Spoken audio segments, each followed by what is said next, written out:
என்ன சொன்னாலும் சரி, இப்ப அவங்க போனது பேபிக்கும் நல்லதில்ல, ஸ்ரேயாவுக்கும் நல்லதில்ல. அந்த பாபு இவங்களுக்கு நல்லது செய்ய போறதும் இல்ல. ஹ, அதுக்காக பாபு சாகிற வரைக்கும் வெயிட் பண்ண முடியுமா? டே நீ போய் அந்த ஸ்ரேயாவை பார்த்து பேசு.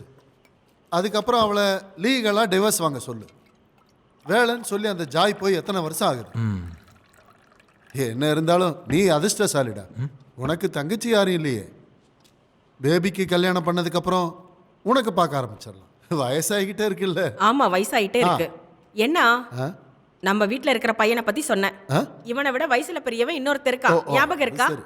எத்தனை வருஷம் கழிச்சு சாம் இங்க வரப்போறான். ஆ? இந்த வாட்டி கல்யாணம் நடக்கலன்னா அதுக்கப்புறம் நடக்கும்னு நம்பிக்கையே இல்ல. அது எப்படி? முதல்ல உங்களுக்கு பொறுப்பு இருக்கணும். நீங்க ஒன்றும் கோவப்படாதீங்கம்மா, இந்த வாட்டி கண்டிப்பா பண்ணிடலாம். உனக்காவது அந்த சிந்தனை ஆ. இருக்கே. 50K. என்ன? எப்படி இருந்தாலும் நீ பேங்க் போய் தானே ஆகணும். ஆ, எனக்கு ஒரு 50,000 ரூபா வேணும்.